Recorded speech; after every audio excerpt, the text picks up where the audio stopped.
We will take 3 questions and comments at a time, and our guest speaker will answer and respond accordingly. We do expect the highest level of civility while questions or comments are being made, or while the guest speaker is speaking. Your devices should also be placed on mute. Please send in your questions via the text portal, and questions will be chosen at random within the allotted question and answer period, which will also last for 60 minutes. Some special guests might be allowed to ask questions or make brief comments if they so desire. At the end of the question and answer session, we shall have a brief overview of the high points of the engagement for this evening. Now, going to the discourse.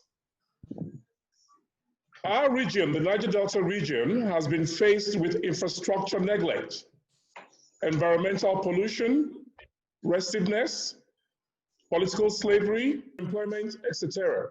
There is the Amnesty program of 2009, which has lasted the past 10 years. I do remember clearly the announcement on the 6th of August by Dr. Mrs. Koripamo Agari, then spokesperson for the Amnesty Committee, on the commencement of the amnesty deal with the Niger Delta agitators, which was aimed at reducing unrest in the Niger Delta region.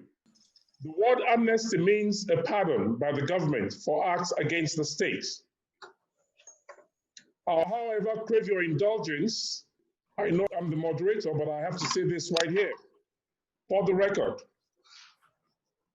And if I do not state it, then I am not a true Ijaw man. My own view that those acts rose from a resolution by the Ijaw people called the Kayama Declaration, which was aimed at bringing the attention of the world to the political oppression, economic deprivation, environmental degradation, and infrastructure neglect of the Niger Delta region.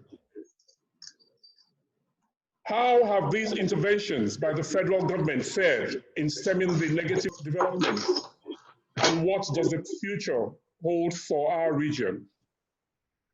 Has the peace which should have brought about an enabling environment for development been achieved? If so, where is the inflow of local and foreign investments to the region? What do the people of the region need to do to up our stakes? This discourse, therefore, is the first in a series, which we hope will analyze and crystallize into paving way for the long overdue development of the Niger Delta region, looking at the challenges and potential solutions to ensure a peaceful atmosphere, which will ultimately lead to the socio-economic, political, and infrastructure development of the region and its people. To shed light on these and other issues, we have as our guest speaker today, Dr. KINGSLEY Kuku, an illustrious Ijaw son and a great Nigerian.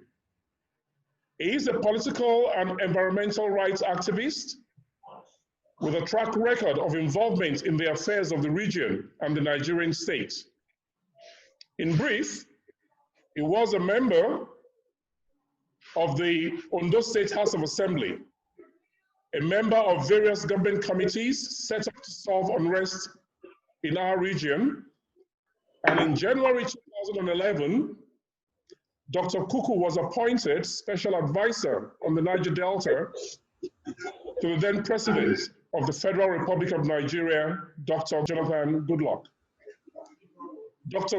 Kuku was also chairman of the Niger Delta Amnesty Program, otherwise known as PAP.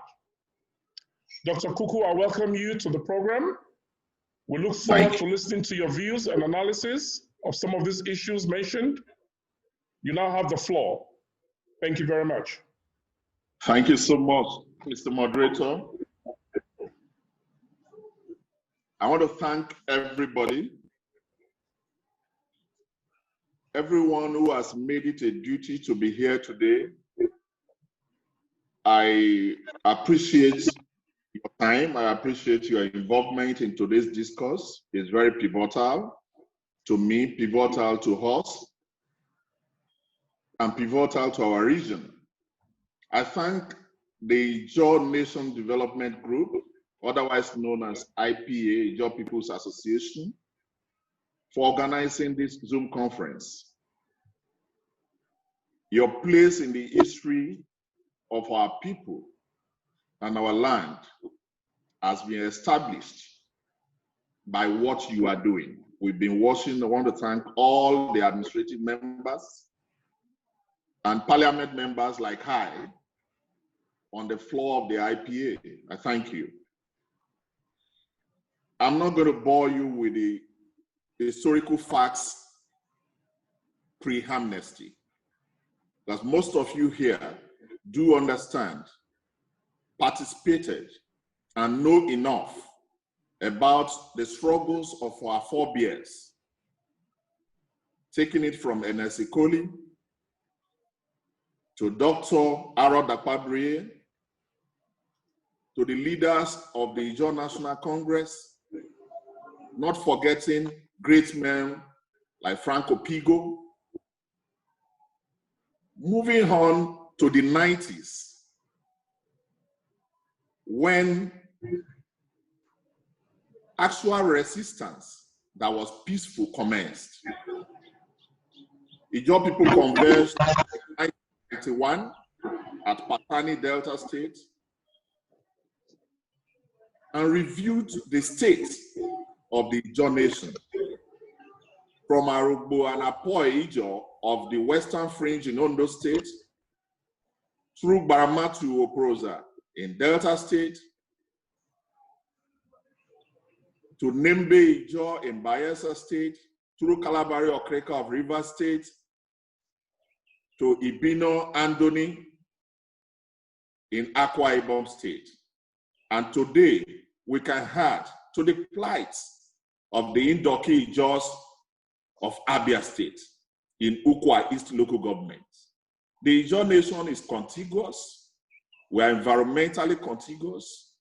We are contiguous in problem. We are contiguous in underdevelopment. We are contiguous in plight. Looking through the names coming into this conference, I do want to pay some special tribute to our sister, our auntie, our mother, who has invested so much, aligned with us in so many ways.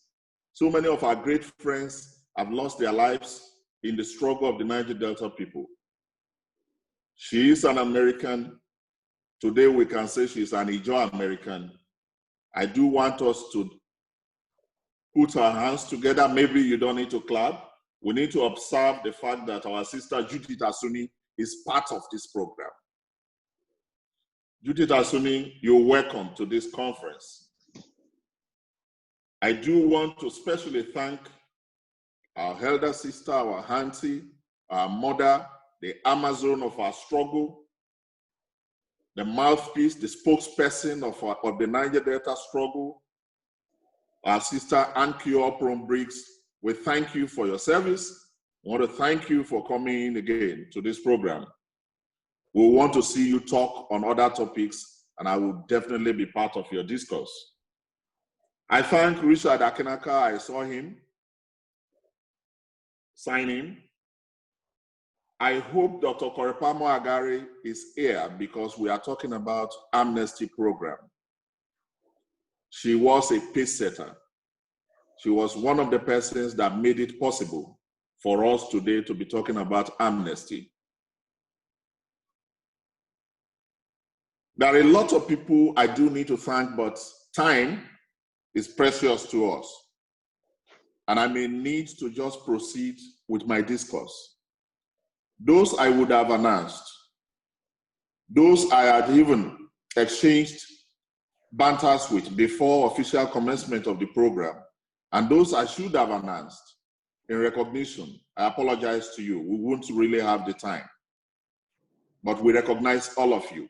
And I do personally appreciate your entry into this program. From London, I could see our brother Antonio Tokito.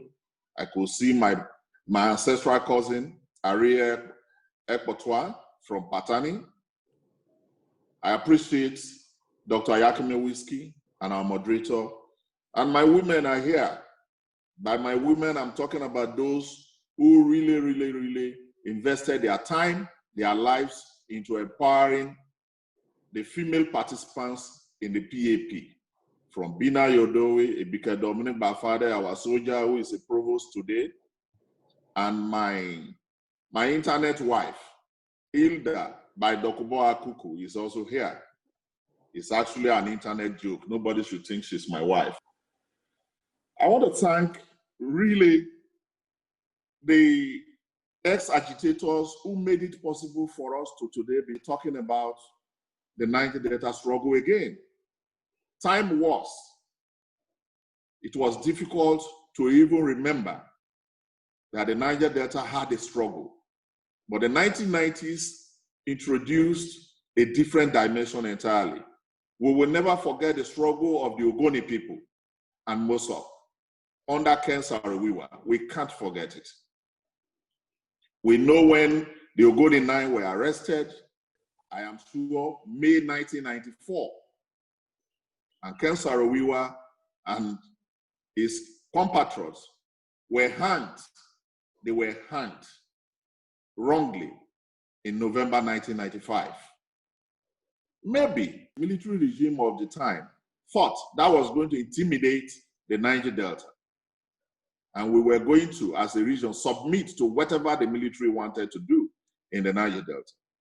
Instead, that criminal hanging of Ken Saro-Wiwa and the Ogoni brethren in Port Harcourt in November 1995 ignited patriotism, courage, determination in the Niger Delta.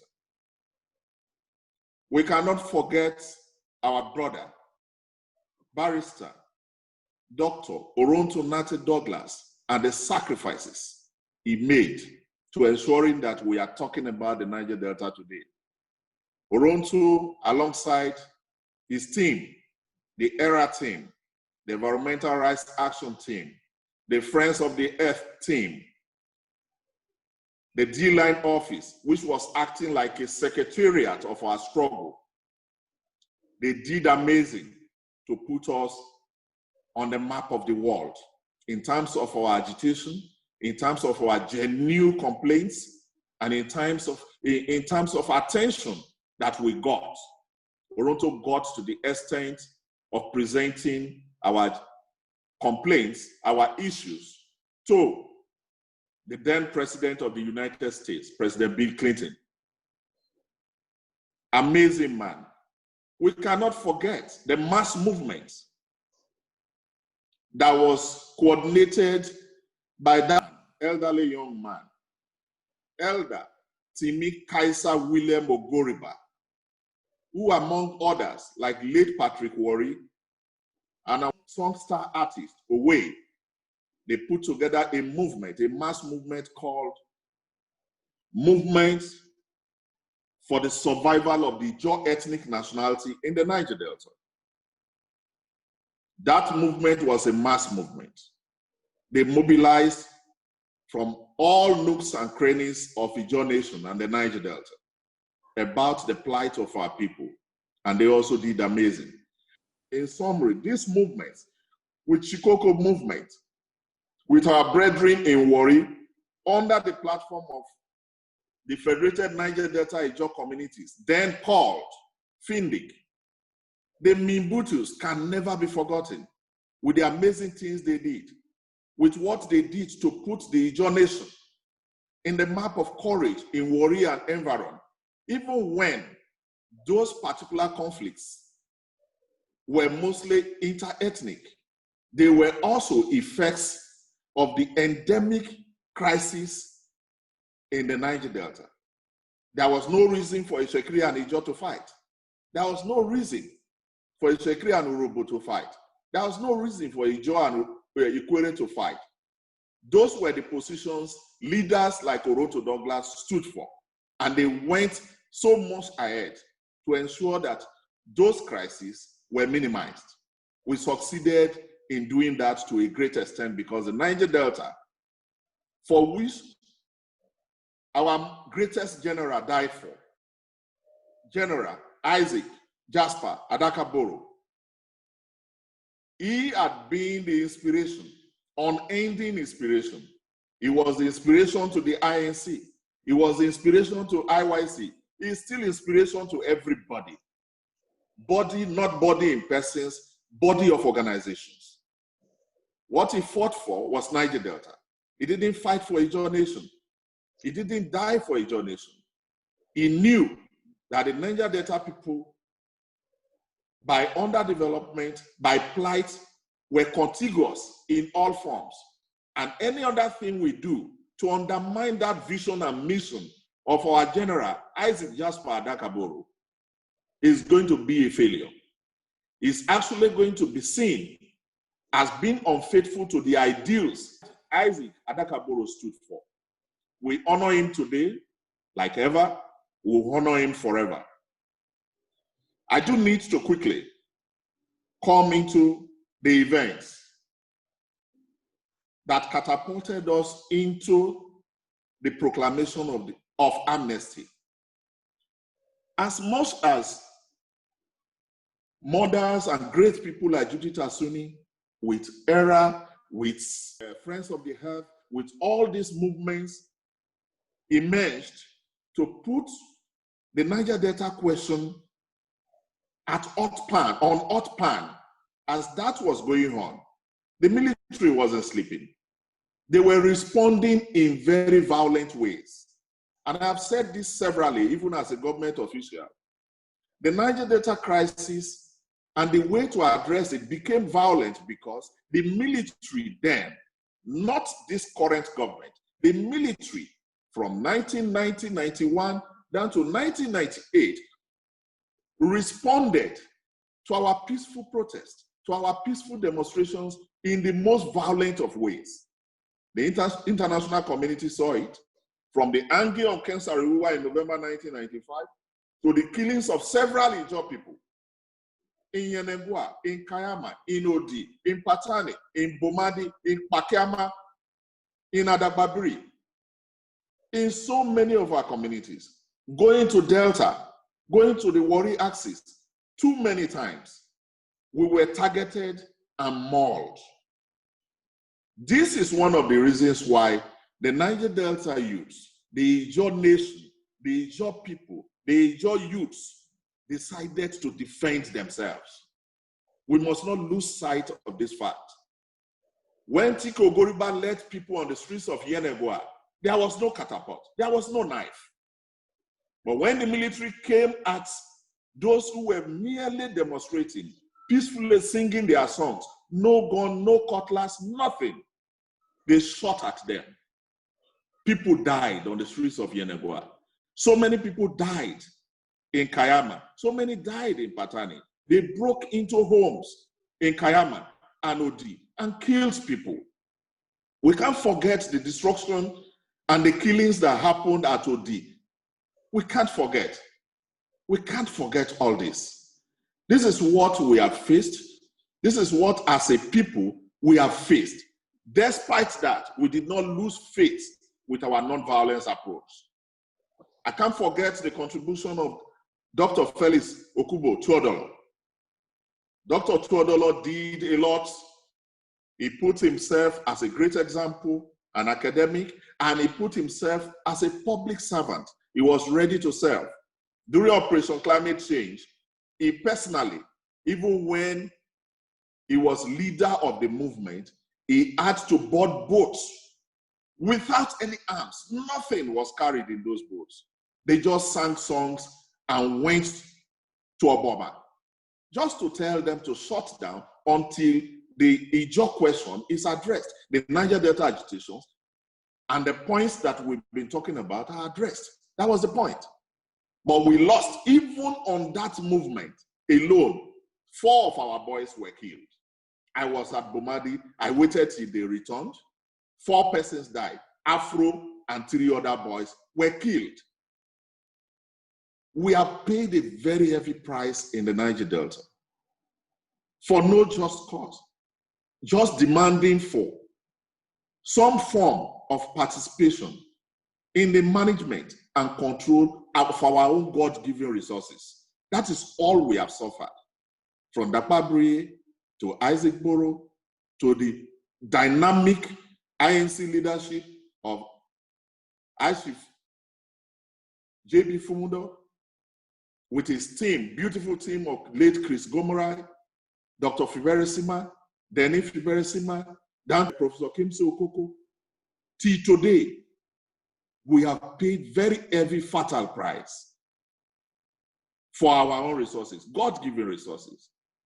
What did we do? In 1998, 11th of December, we gathered in honor of our general, Isaac Boro, just to honor him, that we remember all he has done for us. We gathered in his hometown, Kayama, 11 December. Ijaw people rose from Arobo down to Ibino. We gathered in Kayama, and we made a resolve. The simple summary of what we did in Kayama, I was physically there. I led the Arobo freedom fighters to that conference. The statement was simple. Ijaw people pledged to struggle peacefully for freedom, self-determination, and ecological justice. That was the point we made. We made no other point. Instead of calling for representatives for discussion and conversation, what we saw was destruction of communities and lives of youths. Women were raped, children were killed. Upon that, we didn't lose faith with our non-violent approach. We declared Operation Climate Change. It was a campaign of prayer and direct action. Operation Climate Change was declared December 28, 1998. How did the Nigerian nation respond? The Nigerian nation, Abdulsalam's junta, deployed 50,000 soldiers and 2 warships to Bayelsa and Delta states in 1998. Upon those, the Ijaw youths, the Niger Delta people, December 30th, 1998, marched on the streets of Yenagoa, fearlessly, without any arms, no gun, no catapult, no cutlass, nothing. Just dancing and singing, non-violently.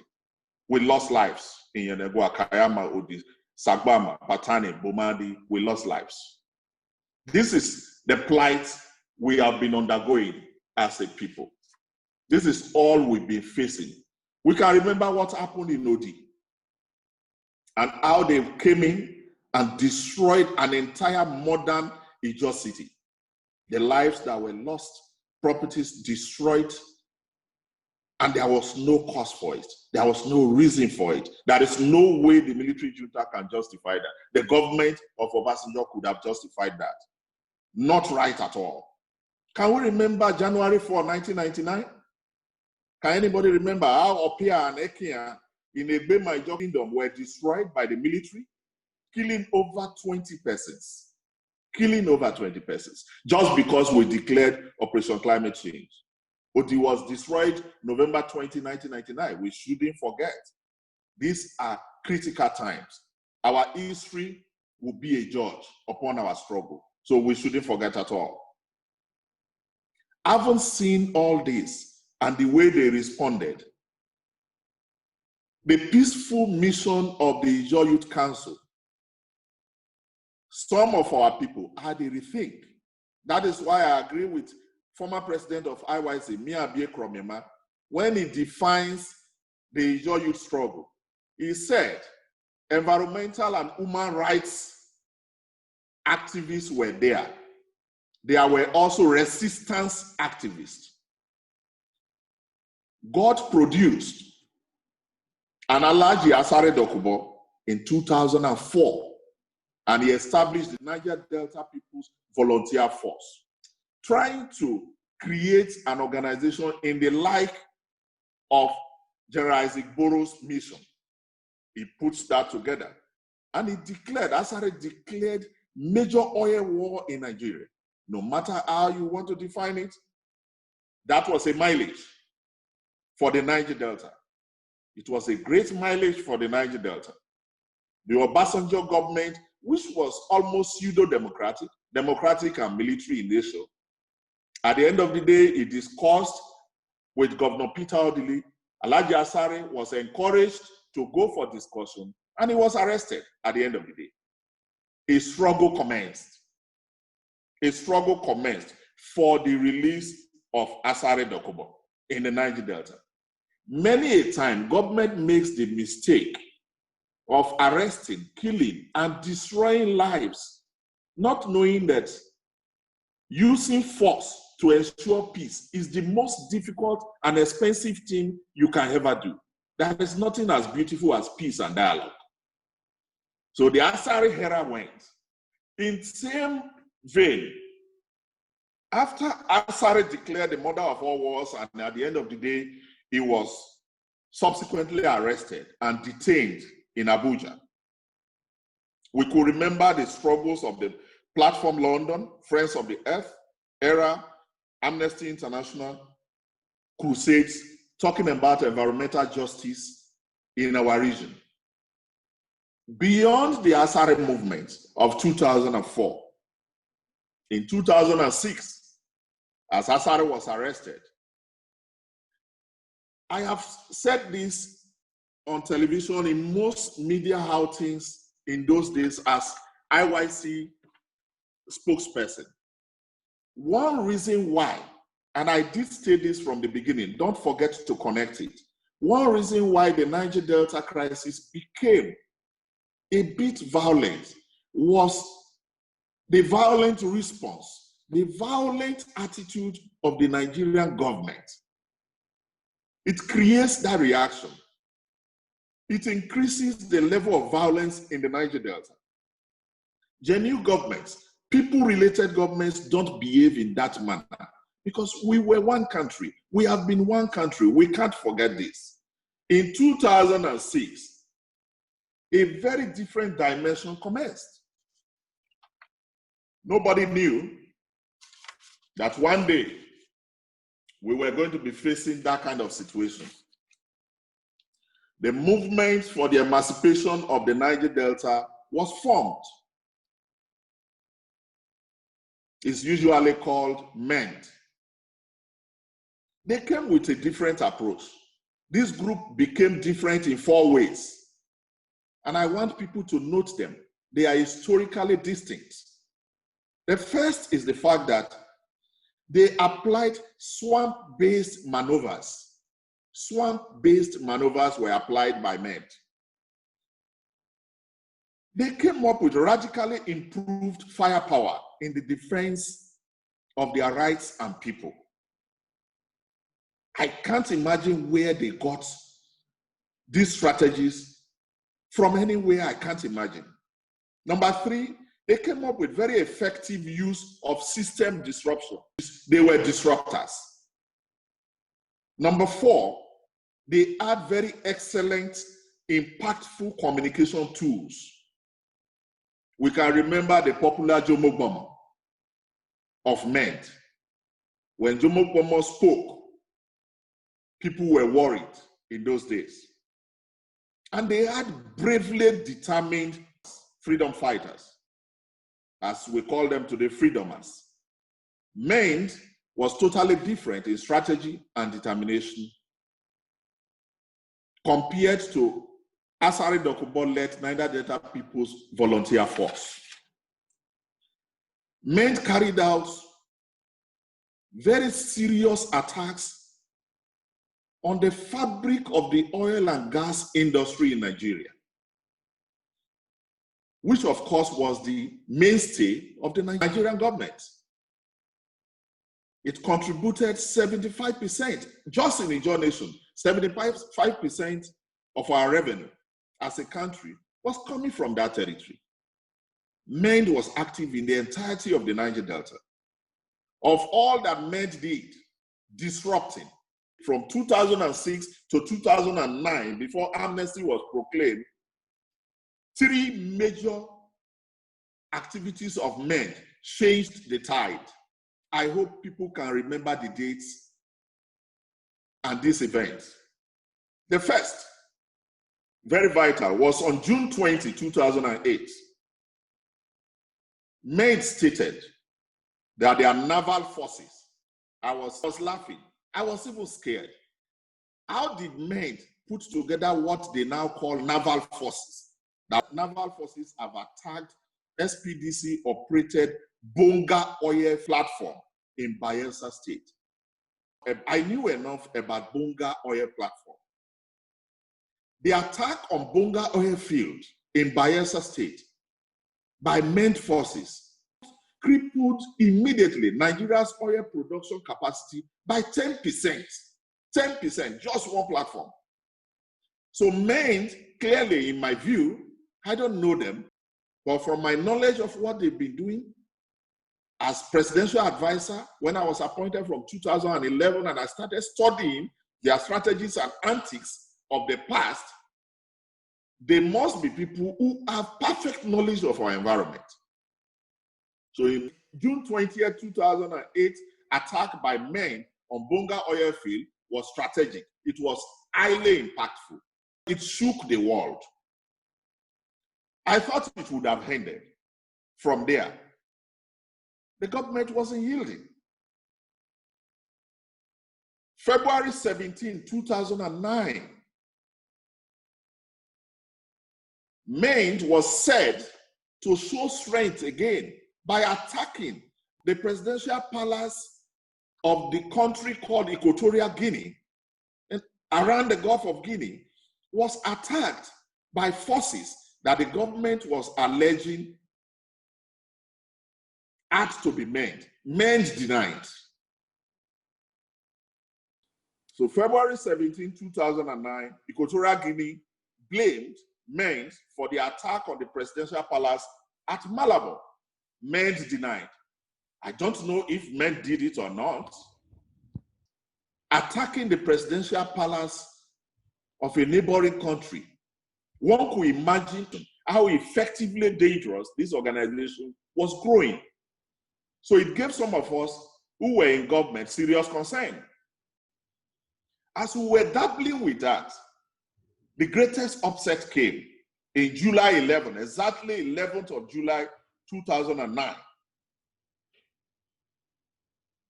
We could remember that very serious attack that took place in Lagos. Atlas Cove Jetty on Takwa Bay was attacked by men. Wow. How could this happen? These were very terrible times. Very, very terrible times. When Atlas Cove was attacked, the nation shook. I was shivering. I was scared. I actually wanted the president of the country, the leadership of the country, to immediately call for a truce, to immediately do all they can, all they could at the time, to make sure that we get peace. Because like Benjamin Franklin will say, there is surely no bad peace, no good war, no matter the cost and the cost. Remember when Med came, other than attacking facilities of oil and gas nation in the country, with the intention to cripple the industry, they made some demands and they succeeded in those demands. Men demanded for the release. Don't forget, Asare, leader of the Niger Delta People's Volunteer Force, at this moment has been arrested and detained. So Asare was not on ground. Men demanded for his release. Remember, our Governor General, DSP Alamesia, was also in detention at the time, in political detention.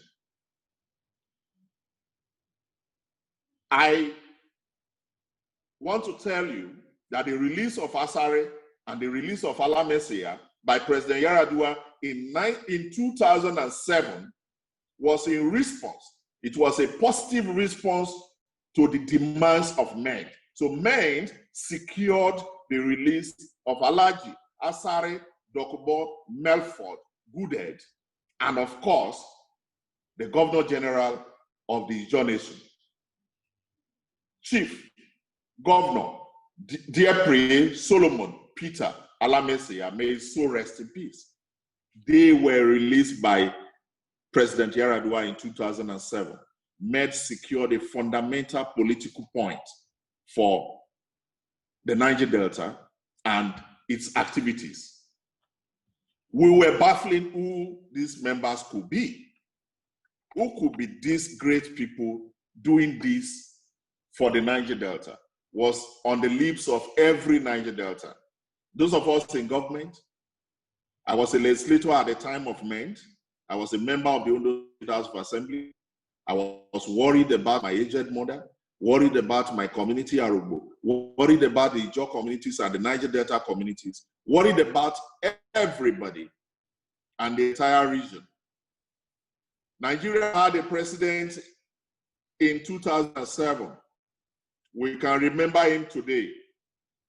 President Umaru Musa Yar'Adua, a complete gentleman, a man who meant well, a president of Nigeria who declared openly that the election that led to his victory at the presidential poll was not free and fair, and pledged that he was going to make sure there were amazing electoral reforms.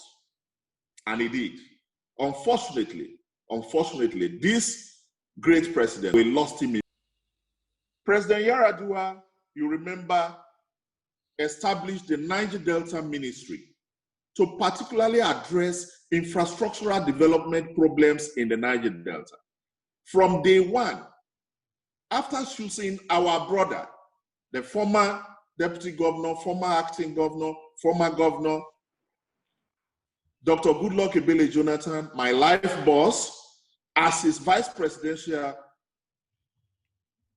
peer, the Niger Delta started feeling the possibility of great times. It didn't stop after choosing Dr. Goodluck Jonathan. He announced the establishment of Niger Delta Ministry. So the Niger Delta started feeling like things could change or may change, so nobody can blame anybody. It's a sure human feeling. Why did President Yar'Adua get to the point of looking at the possibility of proclaiming amnesty? Nigeria, from the activities of MEND, was losing over 1 million barrels of crude oil per day. We were losing over 1 million per day. What does that translate to? At the time, 8.7 billion naira per day was being lost. 8.7 billion naira per day was being lost, which then amounted to $58 million daily. Nigeria lost $20 billion in 2009 alone in revenue. 129 cases of kidnapping from January 2008 to January 2009. Over 1,240 lives were lost to this crisis in the Niger Delta. Businesses were shut down and expatriates, people ran away from the region.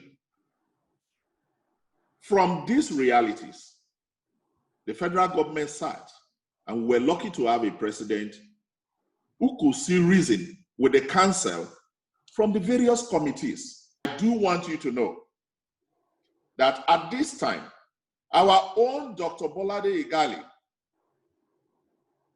was honorary presidential advisor on the Niger Delta. And his team actually recommended the need for peace and the need for amnesties between the federal government of Nigeria and the Niger Delta agitators. At the same time, our home then Senator David Kobina Brigidi, now late, was chairman of the presidential panel on peace and conflict resolution. I was presidential secretary of that presidential committee. We served between 2007, when Yar'Adua came, and 2009 or 10. We also recommended the need for amnesties. In same vein, the IYC had a president and his ESCO. That was Dr. Christopher Ijaw. He was also convinced that at the time, with what was happening, it was high time peace was agreed upon. So Dr. Chris Ijaw also sacrificed to preach this across the Niger Delta. At the detriment of his safety and life, he was attacked and almost murdered in Bayelsa. Great presidents who later emerged, who were in that ESCO, like Udense Raduri, all did their best in this light to ensure that today we are talking about amnesty. We can't forget the role of the then governor of Bayelsa State, now Minister of State, Petroleum, Timipre Silva. Silva was convinced. I'm sure Silva had special ears at the villa when Yar'Adua was president. He was quite close to the president. And he came convinced and ensured that most of our greats who were in the creeks, like General Boilov, General Africa, General Gumbos, Young Shagro, and a few others, all in the Bayelsa axis, General Africa, great people, great sons of the region. Timipre Silva, as governor, was able to ensure peace. He also set up a prototype of the Federal Panel for Peace in Bayelsa State. I think it was under Chief Octopus. And my brother and friend, Seleke, Victor Ben, and others, Tiwe, Chief Tiwe and others were part of that team. They also did what we were doing at the national level. These efforts made the disarmament process very, very successful. Made it very, very successful. So Silva played a very great role. We can't forget the role of the principal, Chief Timi Alaibe, one of the greatest we've ever had on the management of NDDC, because his time was dynamic. We can't play it down. The role he played in ensuring, talking to people, going to West, East, and Central to get Young Shagro out, go to talk, working together with Richard Akinaka, go to meet King Ateke Tom, now a traditional ruler who is doing so well in his domain, maintaining peace. The peace he came out to submit for is maintaining it physically. King Ateke Tom came out and accepted amnesty with the prompting of Chief Timi Alaibe, assisted prominently by a nephew of King Ateke Tom, Richard Akinaka. These were the various efforts that were made. We can't forget the amazing role of that military man from Edo State, a son of the Niger Delta, the maiden coordinator of the presidential program, General Godwin Habe, who had the support of our sister, our mother, Dr. Koripama Agare. She was spokesperson of the team. General Habe was coordinating. He went everywhere with us. I went with him to Oproza. He went with Timi Alaibe, Richard, and others to Okreka, to Rivers State to talk to people. At the end of the day, these cumulative efforts and the fact that at the same moment, the struggle needed that truce. Can you imagine what happened where Ijaw youths will get to a point in the name of a struggle, flying Benin River, saw an Ijaw woman with a 1-year-old son paddling. They stopped with their boat, requested the woman to give them money and all that she had on her. The woman cried that she had nothing on her.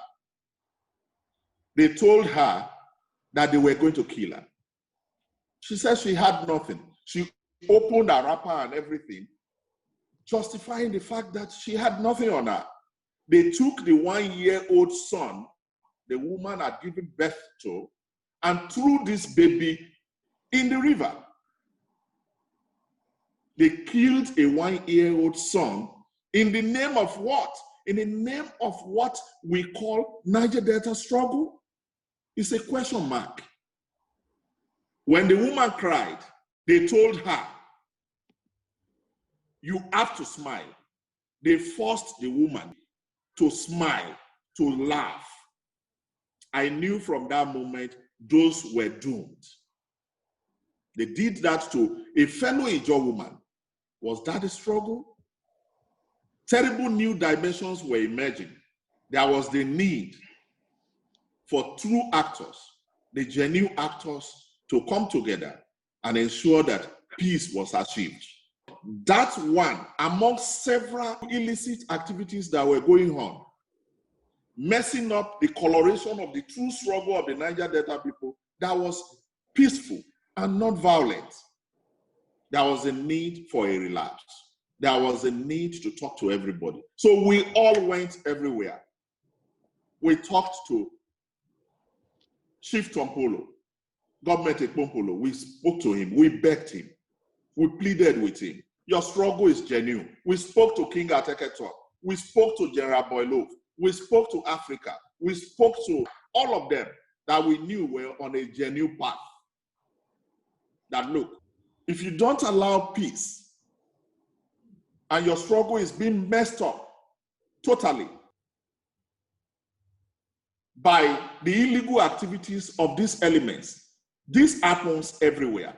But there was a need to have a control. Allow peace. Don't endanger our territory. Don't endanger our innocent communities.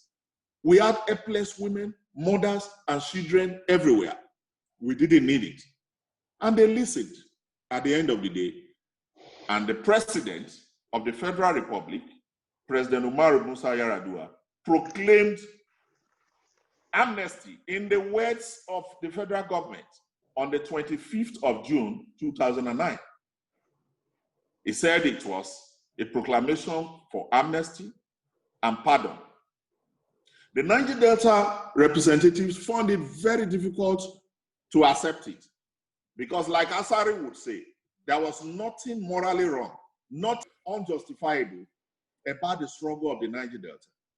And as a result, at the time, the Niger Delta freedom fighters didn't request, demand, or were not in any form entitled to a word called amnesty. We looked at the Constitution of the Federal Republic. There was no option except Section 175, a clear provision that covered what the president could do in times of that nation. So he invoked the provisions of Section 175 of the 1999 Constitution.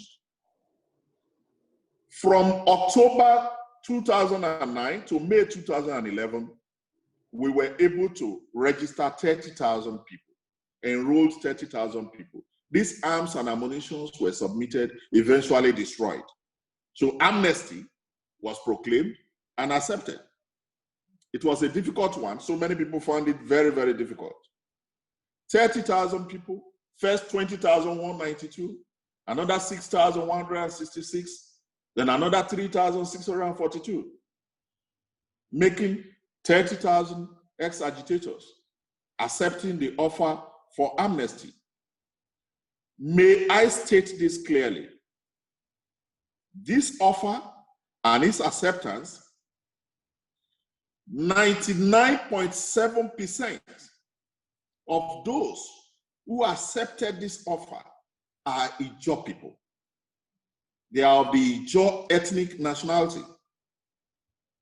If there was anybody from any other ethnic nationality, among 100% of those who accepted offer at the time, this offer at the time in 2009, maybe it could have been an Igbo man, an Ikwere man, an Urobo man who was under an agitation camp headed by an Ijaw man.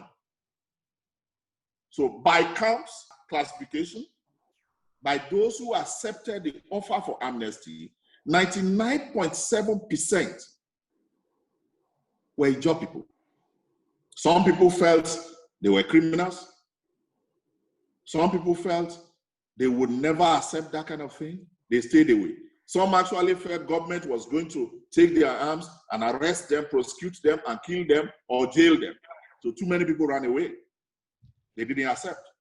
But with time, before we got to 30,000, the Shekiri people had started the agitation while I was SAPND, and I spoke to the president. I made a presentation to the president, President Goodluck Ebele Jonathan, a Niger Deltan and a perfect Nigerian himself, and he accepted, he approved for me, and I accommodated 500 Shekiri people into the program. So I'm talking about 30,000, I'm talking about 99.7% being Ijaw people, and 500 Shekiri people, and a few other ethnic nationalities were brought in with a novel idea. The leadership of my stewardship, my team and I, talking about myself, Larry Pepo, Dan Alabra is here, Dotimi is here on this platform, Remy John is here on this platform, Enro Bolue, Onyambo Owe, our new board member at Local Content, all of them came together, we sat and we agreed. We agreed that that must be done, and it was done. So do not forget, when governments make the attempt to appoint an Ijaw person to manage that program, the PAP, government is not foolish. It's not stupid. Government knows by records that Ijaw people are 99.7% beneficiaries enrolled in this program. So how do you bring, for instance, an Hausa man to run a program 99.7% peopled by Ijaw nation? What kind of human relations do you want to achieve? Government after government had appointed an Ijaw person. So the first coordinator of the PAP DDR wing was Chief Undotimi Alaibi, Special Advisor to the President on Niger Delta. It's the first on record. I was number 2. My team and I managed the program from 2011 to 2015. When President Buhari came, we must be careful how we address some of these issues.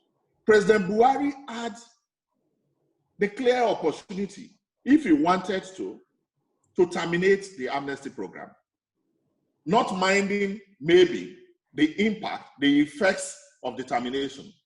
If he was ready to deal with the termination effects, he was president. He as well could have terminated it. But we need to thank him. We need to applaud him that he sustained the amnesty program. He also funded the program the same way the program was funded under Goodluck Ebele Jonathan.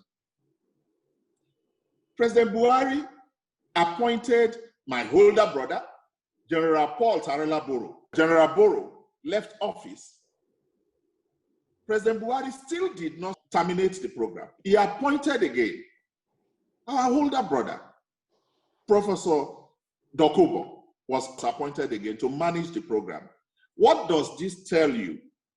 It says clearly that the government of President Muhammadu Buhari understands the fact that it was important to appoint an Ijaw person to manage this program.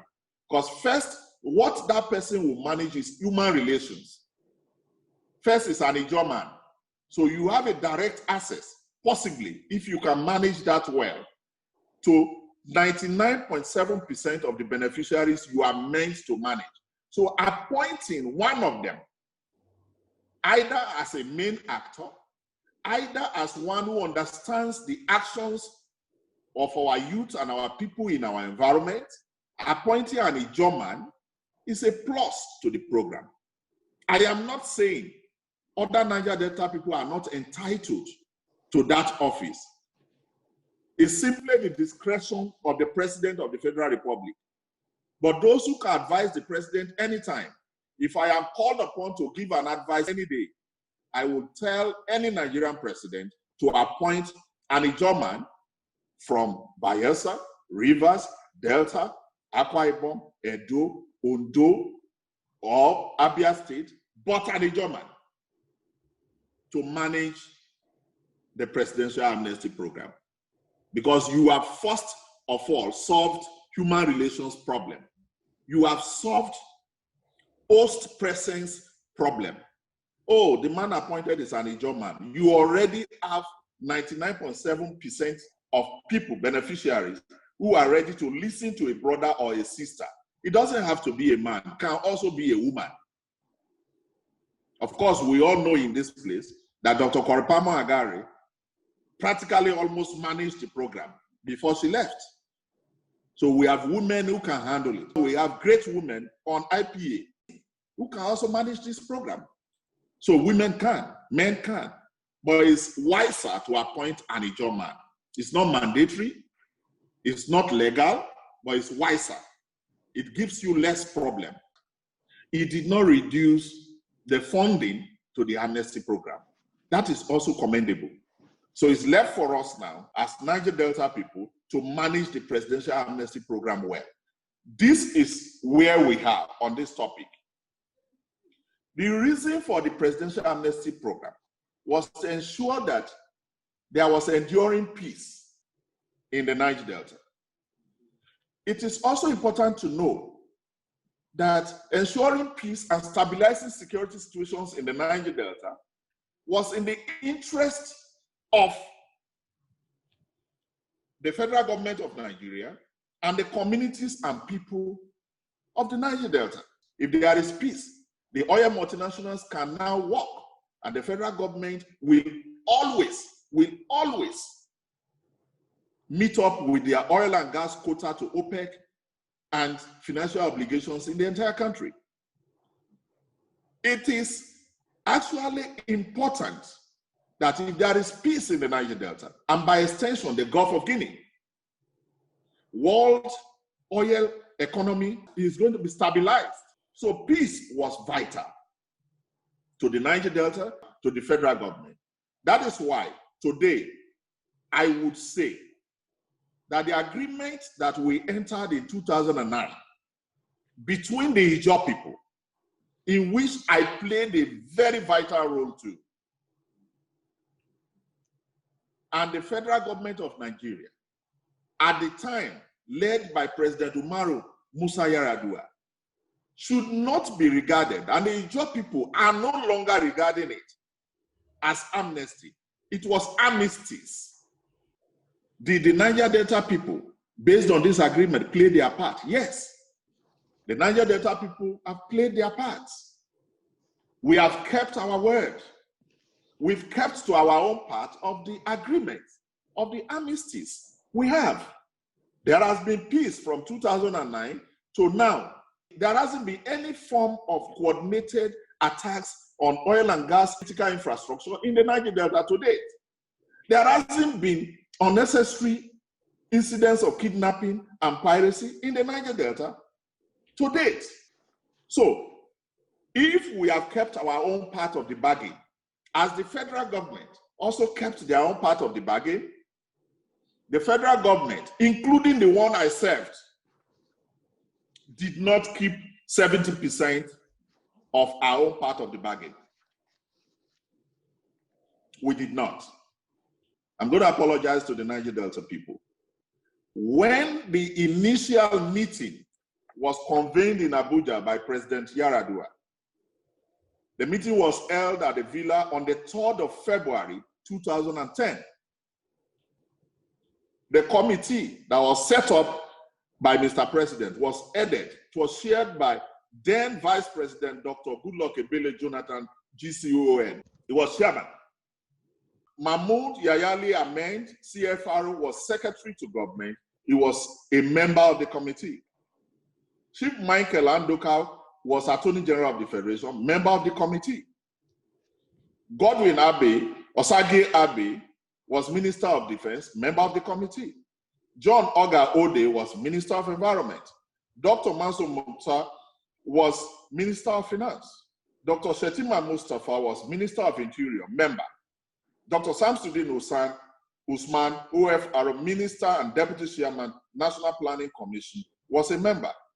Chief Ufot J. Ekaite was Minister of Niger Delta Affairs. He was a member. Dr. Riwane Lukman, CFRO, late now, was Minister of Petroleum, member. Dr. Ibrahim Yakubu Lamen, Minister of Police Affairs, member. Chief Ndutimi Alaibe was Special Advisor to the President of Niger Delta. He was a member. And there was a secretariat from the office of the Vice President. This was on 3rd of February 2010. The maiden meeting, the inaugural meeting of the Presidential Coordinating Committee on Niger Delta. What did this committee come up with? They did agree that a presidential amnesty program must be put together to deal with the Niger Delta question and ensure peace, security, stabilization of the security conditions in the region, and ensuring sustainable development in the region. These were the issues. How did they come up with it? They came up with a program. The program, original program with the mandate, was that this program was going to handle 4 sectorial fringes of the overall program. The first was the DDDRR part of the program. Disarmament, demobilization, rehabilitation, and reorientation program was to be established. The second was the oil and gas asset protection sector. The third was infrastructural development sector. The final one was the environmental cleanup and remediation sector. How can we deal with this? The entire Niger Delta issue was put across these 4 frontiers, and there was the determination to deal with it. How lucky were we at the time? Unfortunately, the president died, and President Goodluck Ebele Jonathan came on board. January 11, yours sincerely, Kingsley Kuku, became special advisor to the president on Niger Delta. And Mr. President was gracious enough to domicile the amnesty program in my office. The oil and gas asset protection sector was supposed to be handled by our sister, our beautiful sister, Minister of Petroleum, Dizeni Alison Maduike. At the same time, our brother, Gosde Orubebe, was Minister of Niger Delta Affairs to handle the infrastructural development sector.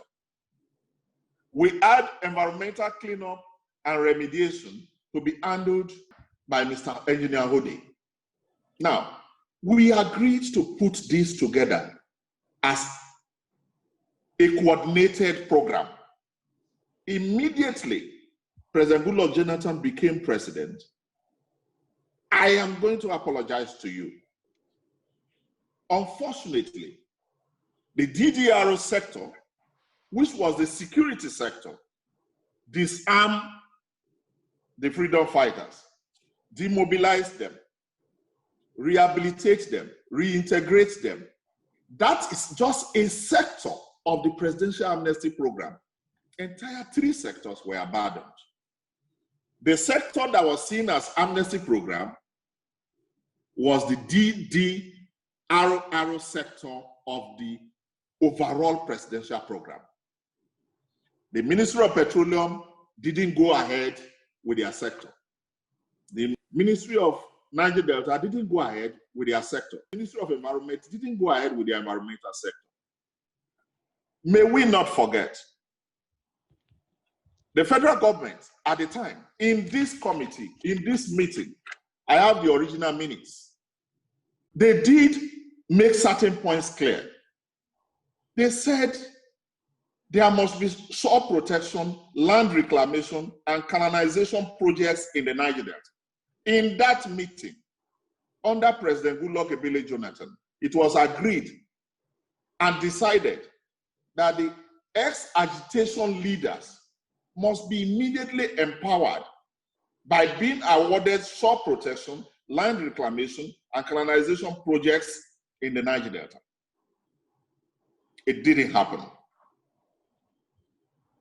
Because most of them have never been federal government contractors, the chairman of the committee, then Vice President Goodluck Jonathan, called on the Attorney General Andoka to look into provisions of the Procurement Act of 2007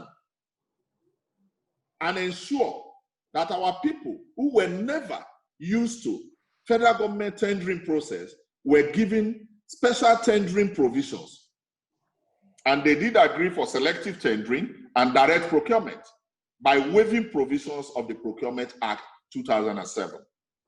This was agreed upon. In this meeting, the PAP was adopted as a national security program on 3rd of February 2010. I was not SA at the time.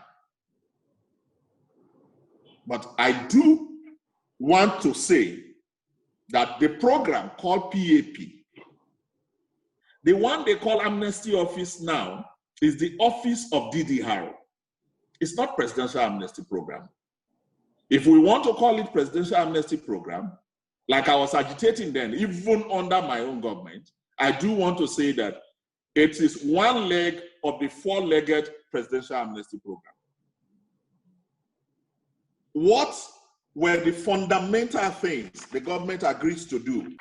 The government agreed that under the oil and gas asset protection process, the government should divest our equities it held at the time via NNPC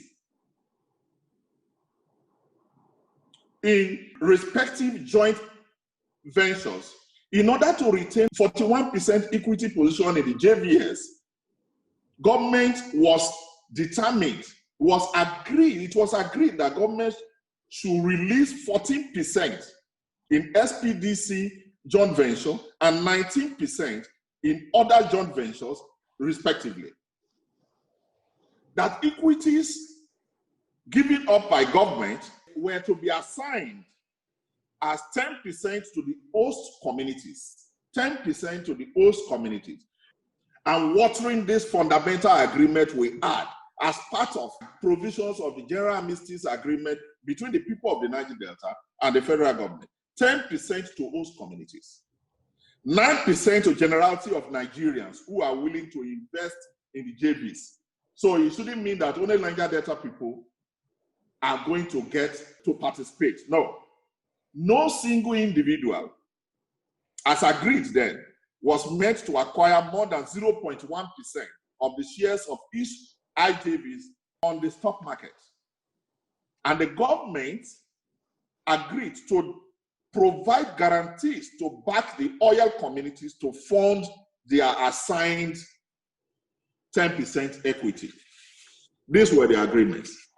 At some point, the infrastructural development leg of it, what was agreed? We did agree with the government as part of immediate federal government infrastructural development projects that must be carried on. Yar'Adua was determined at the time with his vice president. We did agree that a coastal railway project should be commenced from Calabar to Port Harcourt to Warri and Benin. There was supposed to be an extension from Benin through Ore to Lagos. This was a mega project that was agreed upon. In the same vein, we did agree that the Niger Delta ports of Brutu, Onne, Port Harcourt, and Calabar be revamped effectively. I do not know why we have not resorted to revamping our ports. We ought to have done this. Government after government have not been able to deal with this, and it's been unfortunate. But these were agreements that were reached. The East-West Road was also a mega project that was supposed to be handled specially, and these things were agreed upon. Need we forget the fact that we also agreed on the development of new towns in the Niger Delta, where we can talk about clearly new satellite communities, develop islands with all modern facilities you can talk about, where people are going to see we could create London we could create Los Angeles in the Niger Delta. We did agree that a few new developments should take place, should commence. They were all agreed upon. We should not forget the amazing role played by Vice President Goodluck Ebele Jonathan. Proclamation was made, but what about acceptance? It was difficult to be accepted. The icing on the cake was when Goodluck Ebele Jonathan went to Camp 5 and met with the leaders of ex-agitators. Dr. Goodluck Ebele Jonathan sat on a mere wooden chair. So many leaders of the Niger Delta were there. And at the end of the day, we were able to extract commitment of peace from the ex-agitators. King Ateketom was spoken to. General Boylof was spoken to. Ogumbos, all of them were spoken to, and they agreed. Today, whatever new projects Nigeria is enjoying, talking about Dangote Refinery, beautiful project. But the question is, how did we have Dangote projects established in Lagos and not in the Niger Delta, where the source of the company, the source of the refinery will be fed? How do we have the infrastructure, the refinery in Lagos or Ogun State, wherever it is situated? Then we expect an expensive feeding of this refinery from the Niger Delta. The problem had been, the Niger Delta has been blackmailed. Nigeria is a place where ethnic nationalities compete. We must understand this. Where is the media outfit committed to the genuine struggle of the Niger Delta? Where is it? We don't have any. And we failed to encourage such things. On this platform, we have our sister, Ibiba Don Pedro. She's a factor in National Point newspaper. She's part owner of that newspaper. How many of us dare to buy it? Ben TV is here. It's part of us. They've done a lot to also promote our struggle. That I understand. But newspaper that controls media narrative, we didn't have. The Lagos media successfully demarketed the Niger Delta as being violent. Oh, if you go, they will kidnap you. If you know, you can't do anything.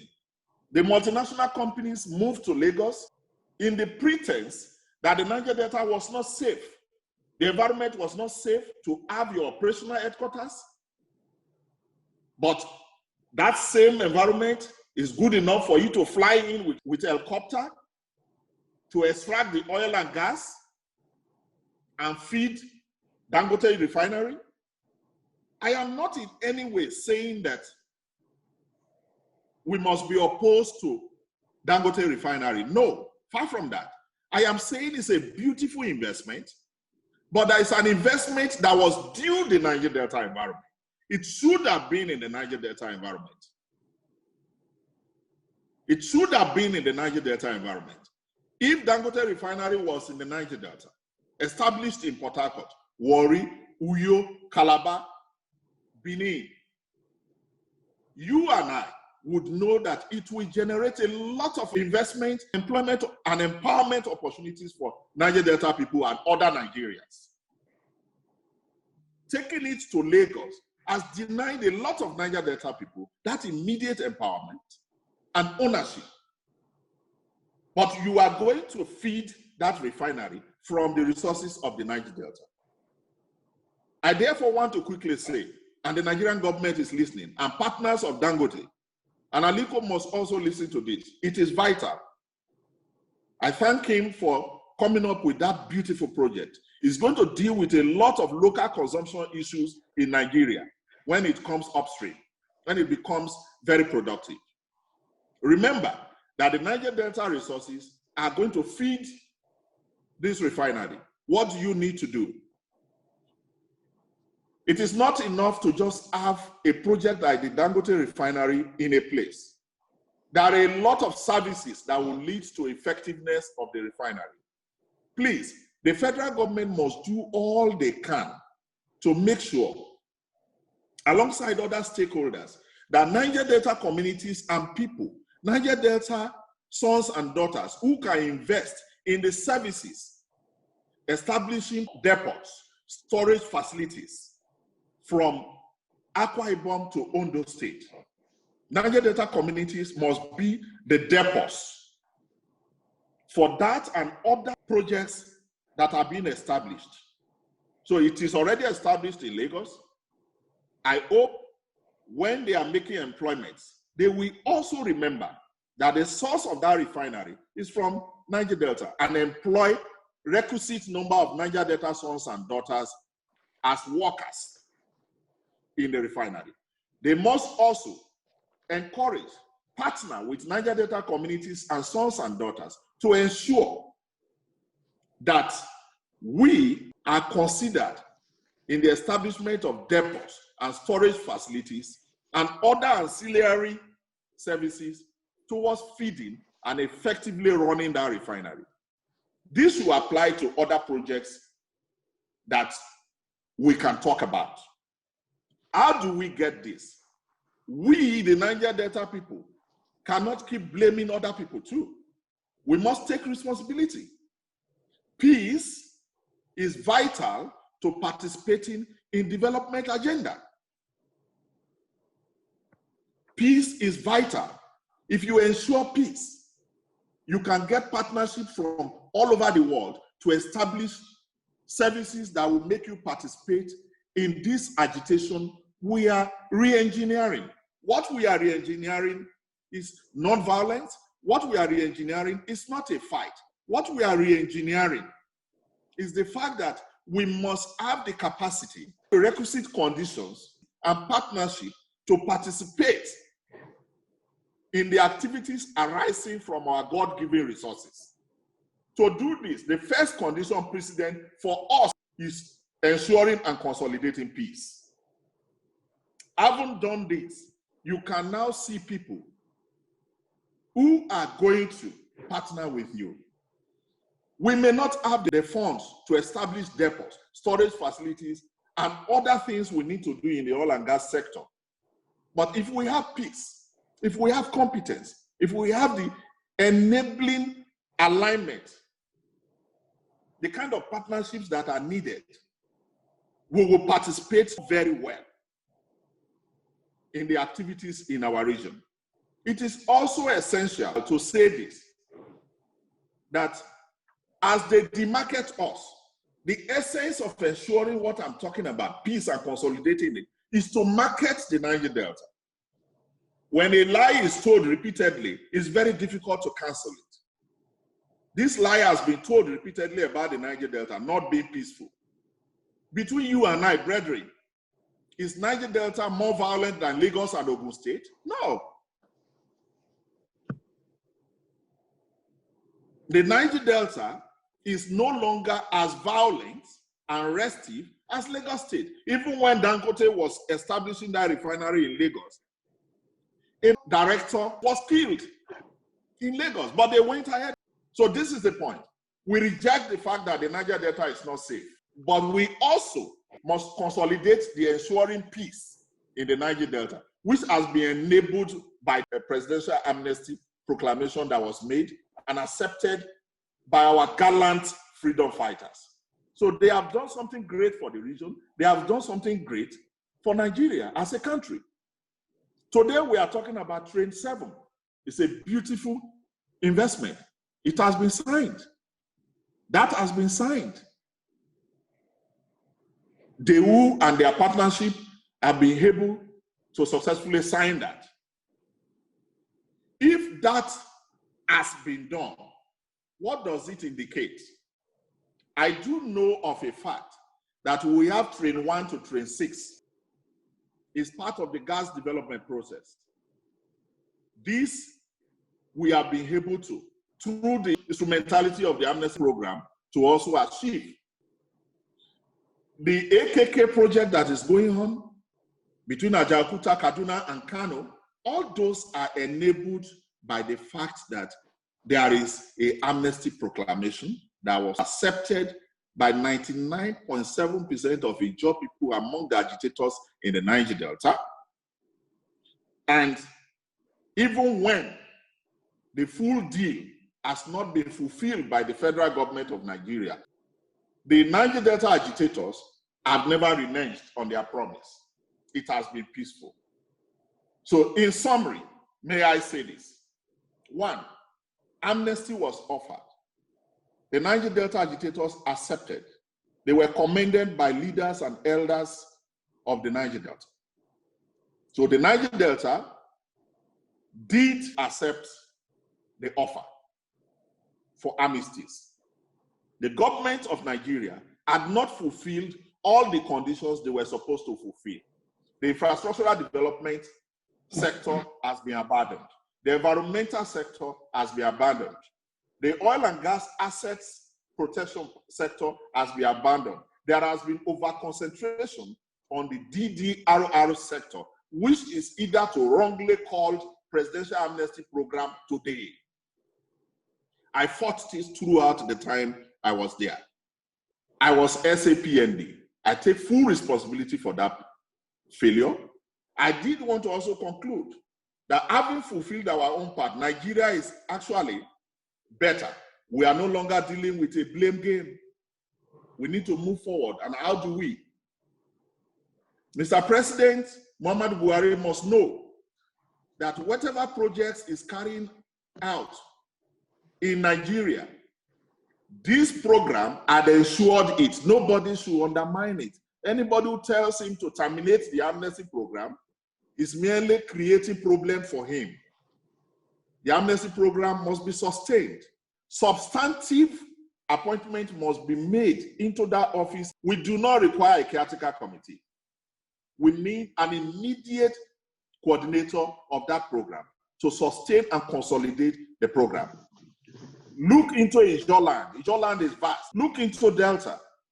Look through Bayelsa, Rivers, Akwa Ibom. Look at all the Ijaw domiciled states and make sure you make an appointment as quick as you can.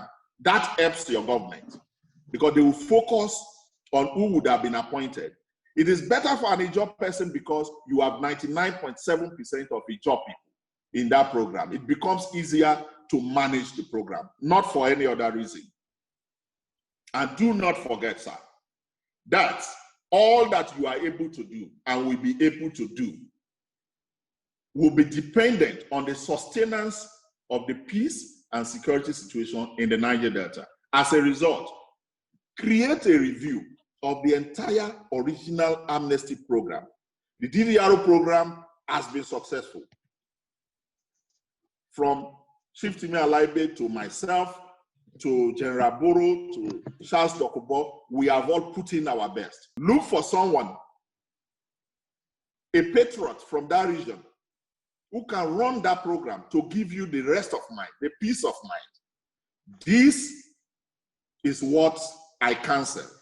But I do know verily that the Presidential Amnesty Program has been a great enabler of development in the Niger Delta and the entire Nigeria. Nigeria needs this program. People have been talking about the need to terminate the program. They are not calling for the termination because they don't love the program. I have spoken to a lot of them. But what they are saying is that if this program was meant for Niger Delta, and you get no Niger Delta person actually benefiting in the empowerment and development process through that office, and non-Niger Delta people to whom this program was not meant are the people benefiting, it will have no essence. That is what they are talking about. This is a program that sustains these levels of development you have achieved. What I have come to do here is simply to look at our environment, accept where we have been wrong, acknowledge our wrongs, correct them, get better, and look at the future with great hope. I want to thank everybody. I'll be ready for questions and comments. Thank you, and God bless all of you. Thank you very much, Dr. Kingsley Kuku. That was wonderful, more than expected. And I'm sure all the over 200 participants were glued to their devices, listening carefully how the amnesty started, how we went through the various stages, how we went through the various governments, and where we are today, which is the most important thing. It's nice to know about the history, but it's also very, very important, I must state, that we ensure that going forward, mistakes are not made, and we as a people of the Niger Delta really understand that this is for us to lose. We are at a good point right now. I will speak less and see if there are any questions from members of the audience. We have some. I'll throw them at you. Some are comments and some are questions. Very quickly, how do we go back to the original master plan? That's from Patterson Ogan. Hilda Dokuba also asked in the same line. Going forward, is it possible to get the government to now change and do the right thing? That's the government of the day. What do you think we can do to get back on the drawing board, on the table, having mentioned clearly that this should not be seen as amnesty given to the Niger Delta agitators. It should be seen as a partnership of the Niger Delta people and the Nigerian government to ensure that there is peace, which brings about sustainable development for the Niger Delta and Nigeria in general. We will need to be united as Niger Delta people. If we are united, if we are strong, we will be able to change the trajectory. Number one, during Yar'Adua's time and Dr. Goodluck Jonathan's time, the amnesty program was not run by a coordinator. It was run by a special advisor. Under President Muhammadu Buhari, it changed to coordinator. That layer is a problem. If you are special advisor to the president on Niger Delta, the amnesty program would be domiciled in the office of the president. The president decides who he wants to manage it on his behalf. That was how Chief Timi Alaibe managed it. That was how I managed it on behalf of the president. Now you have a coordinator who is answerable to a national security advisor. Though the national security advisor in hierarchy is a very senior advisor to the president strategically, a special advisor to the president on Niger Delta was also an advisor to the president in the advisory cadre of the presidency. Yeah. Yes. So one major problem we have is the issue of, instead of appointing a special advisor to the president of Niger Delta, whom President Buhari does not have today, I am also aware he has SSA on Niger Delta, I'm sure. But we need to call for the appointment of a special advisor to the president on Niger Delta, and not just a coordinator. This is not against General Mogunu, the NSA. The special advisor can still cooperate and work with General Mogunu. So if you are an advisor to a president, you will be able to present before the president, carrying along the NSA, who is head of the security architecture in the country and the government, about the need to go back to the original mandate. Going back to the original mandate, the issue that we are right, which we must not shy away from, is the fact that they will not, the budget you get in that office now may be affected. They will diversify funding to these other three legs that have been abandoned. They will cause the ministries to participate in doing this. So actors on ground, organizations like IPA, with the insight of the true structure in mind, knowing enough on this matter, I do believe that if we agitate, we are just heightening the situation. So it's not about agitation. We can reach out to the right people in the current government Chief Timipre Silva is not alien to the Amnesty program. He knows about it. He was one of the persons that ensured its success. He's a leader of this government. He is the Minister of Petroleum today, state. So he has a role to play. The IPA should send a delegation to converse with Chief Timipre Silva. Let's meet him and discuss. He may lead us aright in ensuring that the right structure is put back with respect to the Amnesty program itself. So we need to use our people, our leaders in government. They need to understand what we are talking about, and they need to put us through the right place to ensure that the Amnesty program is back properly on ground. One, in appointing special advisor, not just a coordinator, and taking us back to the original mandate. Chief Timipre Silva is our best bet. Let us put ourselves together and call for a meeting with him, explain all this with him. I will participate through a Zoom in talking to him. He's my leader, he's my friend, he's my brother. Comment. This one is from Victor Samaria. Thanks to Amnesty, thousands of Ijaws now have requisite credentials to participate in the oil and gas industry. Yet we do not have a seat at the economic table. As we speak, the Ministry of Petroleum Resources, through the DPR, has just commenced bidding rounds for marginal fields. As a people and a region, what can we do to have a seat at the oil and gas table industry? That's from Victor Samaria. Ayakbo Shadow is asking, why isn't the Amnesty office moved to the Niger Delta region instead of being in Abuja? Another comment by Cash Money, consultation is a continuous process in project development. PAP, Niger Delta governors, National Assembly members, and other stakeholders from the region should endeavor to make our positions known to the partners of Dangote Refinery. To me, it's not enough to allow this mega project to go on without making our positions known. Sustainability is meeting the needs of the present generation without jeopardizing the needs of the future generation. That's from Cash Money. So I think you have three of those now. You can respond to those. That is one of the things my brother Mia Abiye Kromema talks about all the time. And I agreed with him.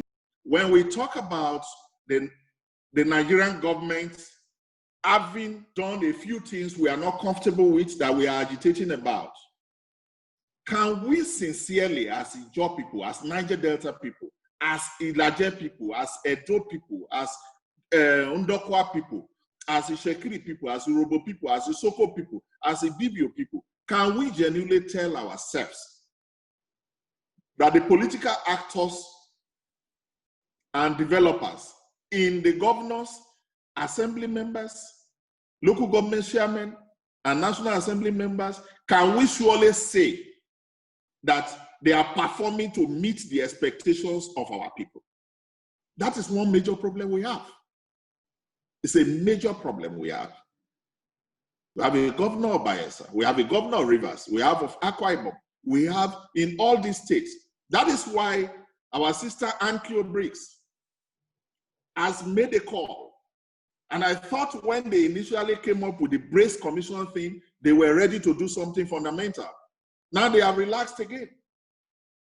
They have relaxed again. We call on the governors of the Niger Delta, like Cash Money is talking about.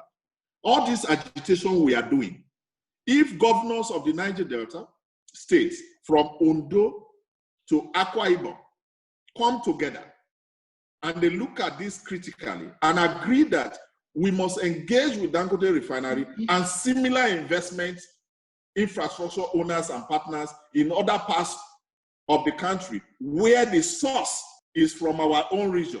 If they are going to engage them as governors,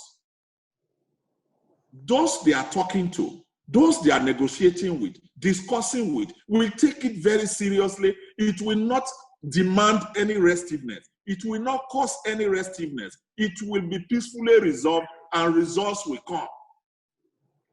Okay. I am sometimes marveled if some of the political actors in the Niger Delta are not comfortable with this investment. So we need genuine political representation The new governor of Bayelsa is called upon. He is part of our forum. We call on him today. Sir, look at these discussions we are having. It's very important. Talk to your colleagues. Talk to Governor Wike. Talk to Okowa. Move ahead and talk to Akeredolu of Ondo State. Come together. These things we are talking about are not rocket science. They can be done. Negotiate, discuss with the federal government as a team. Don't betray yourselves. If they don't betray themselves and they unite to agitate for this thing, to discuss for these layers of development, the Niger Delta will be a better place from Ondo through Ilaje, Arogbo, Apoy, to Ipino, Andone of Akwa Ibom. Talking about moving the Amnesty office to the Niger Delta, yes, it's possible, and it's also good. It's a beautiful idea. But for you to do that, I would recommend, I would prefer that a general overhaul would have been done. That you have the coordinating office of the entire presidential program. Then you can now move the DDRO sector. You can now move this DDRO sector as a sector within the program to the Niger Delta. There's nothing wrong with it. The NDDC is there. You can move this sector to the Niger Delta. But the infrastructural development remain domiciled with that. But they will have nominees in the new office. So there is the need for a review. We also need to discuss this with our governors. If our governors take it up, IPA, you can do this. If we write to them, we talk to those of them who are close to us, they will talk to the others. If we meet with them, if they have a brace meeting and make a presentation to them, and they take this up as governors of the region with the president, we will get smoother results. So yes, it is good to move it. You are talking about oil and gas representation, but I need to let you know, today in the oil and gas sector, the Minister of Petroleum State is an Ijaw man. Yes, marginal field bids have been opened. Do we have Niger Delta people who have the capacity to so do? If we don't have, because of our stakes, can we put ourselves together and seek the right partnership and create the right partnership? Is the government willing to give us the conditions and the support for our partners from the Niger Delta to succeed? It is actually better for government to encourage Niger Delta people, support them, create the incentives for us to participate in the oil and gas sector. We must get our own level of ownership. If we don't own part of it, we will have no responsibility to protect and defend it. Governments must understand this. How can you tell somebody who owns a property not to participate in the process of owning that property? God gave him the property. We are God-given people with the resources of the Niger Delta from Ilaje, Ijaw, everywhere. Let us participate. It's our right. It's God-given. It's divine. We must have stakes. We must engage Governor Timi Receiver on these issues. He's our brother. Let him tell us the difficulties. Let him counsel us on how we can deal with it. What can we do? I don't have the full answers. Let's work with him. Let's cooperate with him. It's about development, safety, peace, security conditions, stabilization in the Niger Delta for now and for future generations. Thank you. Okay, thanks, Dr. Kingsley Kuku. Question from Ekmotswati Ariye. The infrastructure deficit, especially road network, is still wide in the Niger Delta. How can the Amnesty program synergize with the NDDC and the Ministry of Niger Delta Affairs to mitigate this? Question from Shola Macy. Why are other tribes in the Niger Delta region not carried along as stakeholders? Okay, K3 did not speak about the Ilajes, Urobos, Participation, and other neighbors in the Niger Delta, but Shekiris in the Amnesty program. Please, can you comment on this? That's from Solomon Ere. And then we're going to take 3 questions after this, and we're going to round up. One time or the other, you see me talking about Ilaje people, Shekiri people, and everybody. But you see, talking about the proclamation of the Amnesty program, proclamation of the offer, and the offer being made, being accepted, that 99.7% of those who accepted the offer were Ijaw people. That is the truth. That is clearly the truth. But when we implemented the program, we brought in Indg people. We brought in Ishekiri people when they started agitating as of right, of course. Because so many people initially didn't feel comfortable with the word militant. So many people didn't feel comfortable with the word combatants. So that is what made a lot of Indg people, Ishekiri people, Urobo people stay, and a lot of Ijaw people also stay away. But the moment we took over the implementation and it started having human face, a few of them started agitating for inclusion, and we understood why they did not initially get involved. We brought along a lot of people. There are a lot of Indg people under my stewardship who got involved in the program, went to schools home and abroad. I can call a lot of them. Some are lawyers, a lot of them that I know. There are a lot of Ishekiri people I had under my stewardship. They came in, 500 of them. A lot went to London and other places for schools. Ndokwa people were brought in. The Kwere, Urobo, Isoko, a lot of people were brought in. So it is not true that they were not carried along. They were. At the end of the day, at the level of implementation, they were carried along. Yes, the only possibility for the Amnesty program to work with other stakeholders in the government to ensure accurate or sustainable development in the Niger Delta, particularly road infrastructure, is if not in the present circumstance as it stands, where it is focusing on DDR, 30,000 people. It should be in the context of what the moderator was talking about through a question that was asked, that this was an armistice between the Niger Delta people and the federal government of Nigeria, and not just between federal government of Nigeria and ex-agitators or freedom fighters whose number rose to 30,000 alone. No. If the Niger Delta people who are not part of the 30,000 did not agree to this offer, and they are not supporting the sustenance of this offer, all they need is to do exactly what these leaders were doing in their own time and also agitate and get violent. But because the program has the support of the Niger Delta people, all of us, we support the sustenance of this program, no matter the cost. Because we do, it is as a result of that we need to now move on to let the federal government know your contract is with the Niger Delta people. The Niger Delta people have entered that contract. If they have so entered the contract, infrastructural development projects like roads must actually be dealt with. How do we do this? We must go back to the master plan, like Patterson Ogon talked about, must be looked into. The 4 sectors must be looked at. Then the DDRO sector, how far have we gone? Because by the time I left the Amnesty office, nothing less than 17,000 people, some in various universities, who have graduated today. So the man who graduated since 2017, is he still a freedom fighter?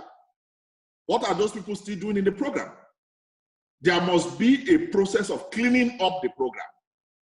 By now, 5 years after I have left that office, we still cannot have 30,000 people benefiting from that program.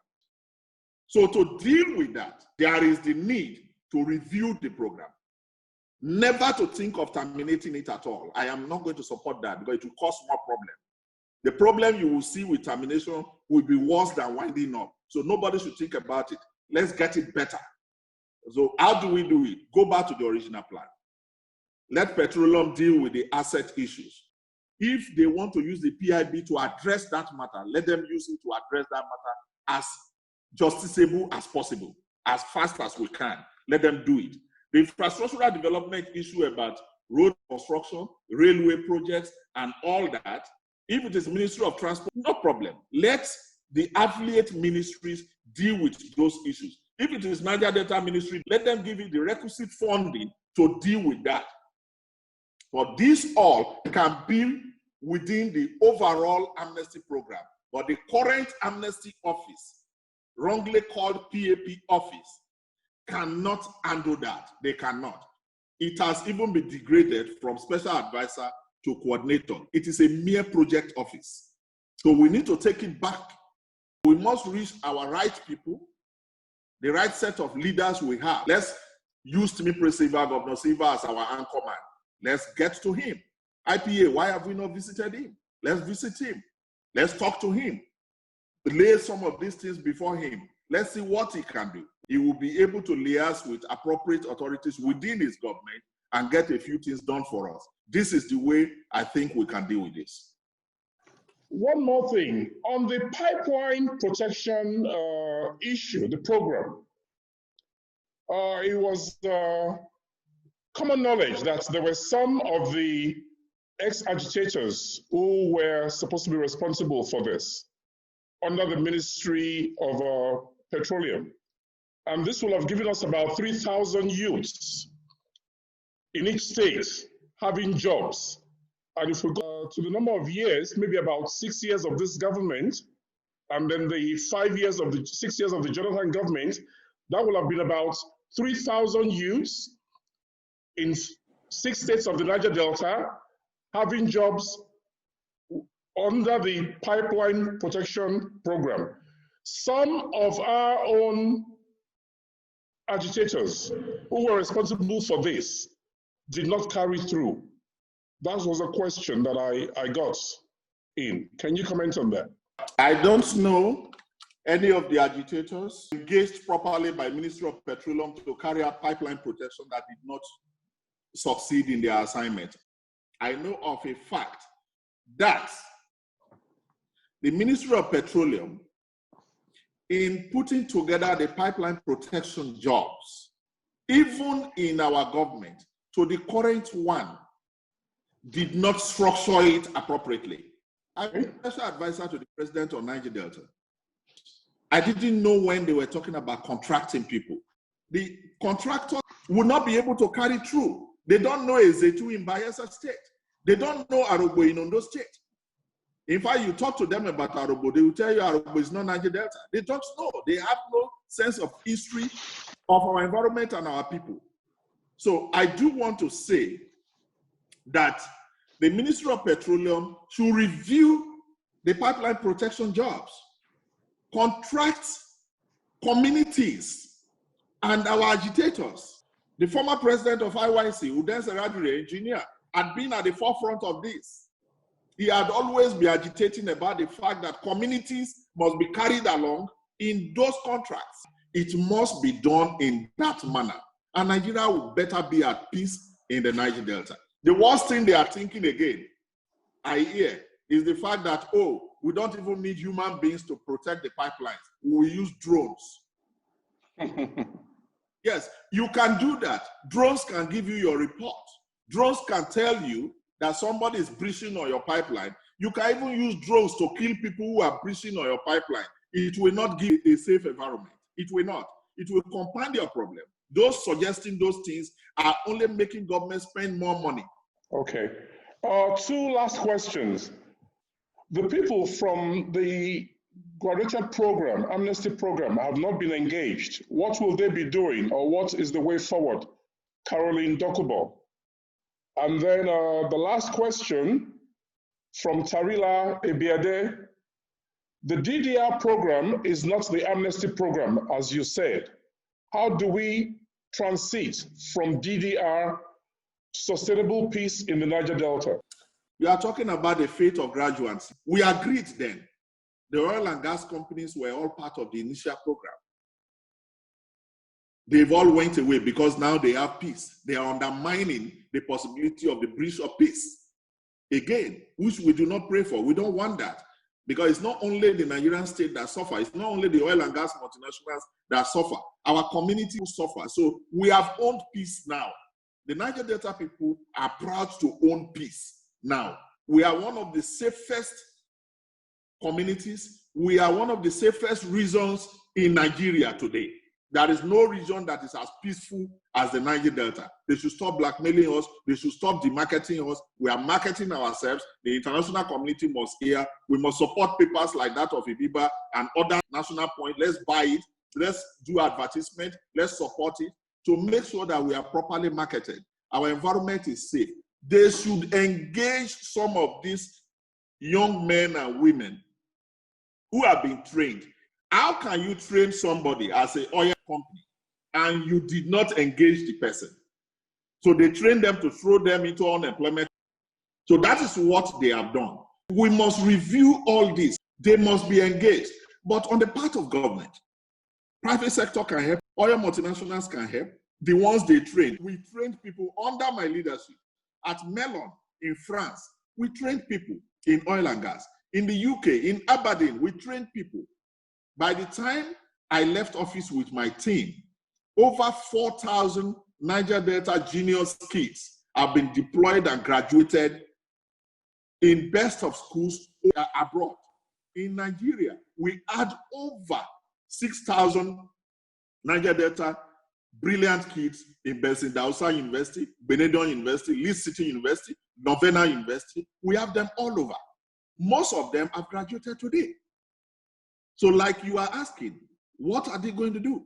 Going into the unemployment market and stay receiving 65,000? Federal government can save the 65,000 for all of those who have graduated from universities by giving them automatic employment. We can give automatic employment to them and stop the 65,000 payment so they can work and earn money. I advocate strongly that the federal government should look at those who have graduated from the program, from universities in the UK, in Nigeria, everywhere.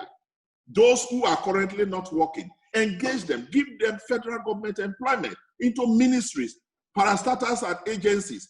This is what they call reintegration. Unfortunately, I was not around to get to that stage, but that is the stage we properly are. Because I know that other than this, General Boro, when he was running the program, concentrated on agriculture. We have some people that have indicated interest to speak who are with us. There are some of our elders, especially Ms. Judy Asuni. We'd like them to speak for about a minute each. We have Dr. Igali, who is in the house, and Kio Briggs. And so I'm going to unmute the first person. She will introduce herself and will speak to us for about a minute. Thank you very much. Thank you. Good evening, my brothers and sisters. This is Diazani Alison Madwike. I'm very pleased that this forum has taken place, or is taking place at this time. I'm going to speak very, very briefly, and I have to be very careful what I say, because of course I am under investigation here in London and in Nigeria. But let me point out that I agree with everything that our brother Kuku has said. In terms of the asset protection program, I do recall that from the moment I stepped into office in 2010, we started work on the pipeline surveillance and protection program. And we worked on it very comprehensively. The idea was simple, that no matter what, if we were able to put together the requisite structures in then Bayelsa, Delta, and Rivers, because at that time, those were the states that had the majority of production. It's different now, but that was the case at the time. We would be able to organize the ex-agitators, as our brother Kuku calls them, into feasible and viable corporate entities. We would give them the administrative support and financial support. We put aside a certain number of millions of dollars to do this. The intention was that their companies take over the pipeline surveillance and protection of the pipelines in the various states, and between 2,000 to 3,500 youths in the states, not just ex-agitators, other youths as well, would be employed. We went to a great deal in terms of hashing this out. Now, yes, at that time, our brother Kuku was not involved with us on this particular, but we were very comprehensive about it. And I spent quite a lot of time around the table with the ex-agitators themselves, from Teketom through Asari Dokobo, Boilo, Fogumbos, all of them, for the different states in different sections. And we thought it was a pretty good plan. Unfortunately, the implementation did not happen the way we had expected it to happen. That's the best way I can put it.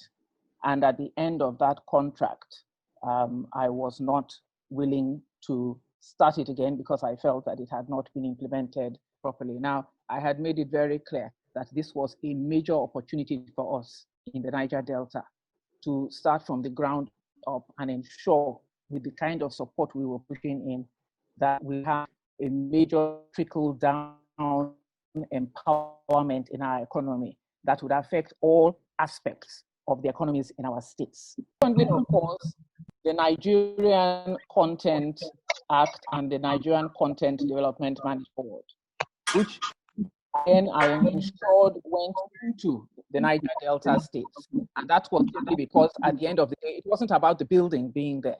It was about the fact that over the next 5, 6, 7, 8, 9 years, 12 direct jobs in subcontracting and supply opportunities and beyond that would come into our region, which has never happened before.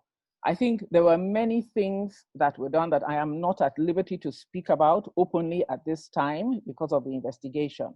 But I do want to say that quite a lot of work was done. And I want to say that our brother Kuku also did particularly well in the areas that he worked in. And quite clearly, this forum is still pushing for us to move forward. I would like very much privately to give support in terms of suggestions and advice, privately, obviously, to the putting together of a viable unit to feed into the marginal field bid round. And I think on that note, I've overspent my 1 minute. I want to thank you all and bid you a very good evening. I'm going to ask Ms. Judy Asuni to speak for a minute, please. Good evening, everyone. I'm delighted to see so many old friends, especially as I've been locked down for 3 months. So it's nice to see actually have the other human beings. As some of you may know, I was involved with the DDR process in River State in 2004. And we did not know at that stage what we were supposed to be doing. It was only later we began to read about the DDR process. And I've attended 3 courses in DDR. So as part of the Niger Delta Dialogue, we're trying to think about what can be the future of the Amnesty program, especially the DDR aspect, how to be fair to all people involved and how to move forward. So if you have some more specific suggestions, I'd be very happy to receive them as we're trying to put together a concept paper. So far, we've interviewed about 15 top leaders and followers for some of them, such as Asari, Ateke, Shutit, Site, some of Tampolo's people, the Third Phase Amnesty people in Delta State, even Akwa Ibom and Cross River, because they're involved. So if you have some specific suggestions, please pass them to me. Thank you very much. Thank you very much. We will convey a second session. This has been very wonderful and very successful.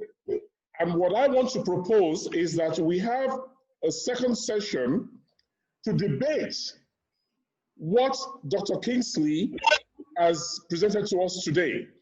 We'll have a group of participants or discussants, 3 or 4 of them, and they can dissect this so we can move on to the do's, the things we can get to do from what we have discussed today. I want to thank everybody for coming. I want to thank you all for the time we have spent. We've gone way beyond our scheduled time.